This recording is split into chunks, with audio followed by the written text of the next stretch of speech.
Today's a great event, great step in our story here in Ohio. Almost every school in the state where we saw this demographic, we saw decreases from pre-pandemic to post-pandemic.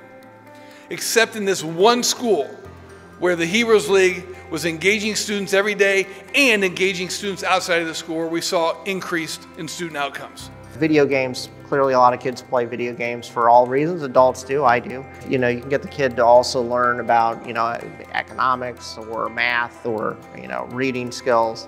Those types of things are going to be crucial to getting kids caught up. I've looked at a lot of education programs. I've looked at a lot of solutions and interventions. Many of them overpromise and underdeliver. What we've come into with the Heroes League is a solution that has really over-delivered and exceeded my expectations. The idea is to get the kids to learn on their own as well, because a teacher is only so many minutes in a day in the classroom. Part of the issue is, yes, the kids have taken the standardized test, we know they're behind, well then how do you catch those kids up?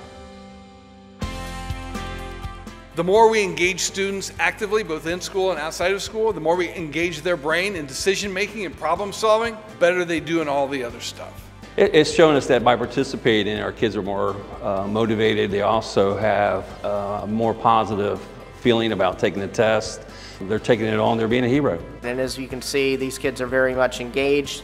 I've talked to a couple of the kids earlier and some of the families, and it sounds like this is something that is helping their kids. The social aspect of it, just that it's not strictly math and reading questions, but it's teaching them more interaction and just the social concepts that I feel like we've lacked a little bit since COVID. One of my favorite parts is probably like the missions, because you never know what's going to happen, and if you fail at one, you can keep trying. Well, one of them is tech safety, for example. Another one is like trying hard and like not giving up. Another one is teamwork. And one of them is like mental focusing, and there's so much more. It's an opportunity to fill those gaps and utilize that to our benefit. So partnering with the game and partnering with our parents and our teachers and continue to communicate the awesome gameplay that it provides. It just, as I said before, the ceiling's the limit.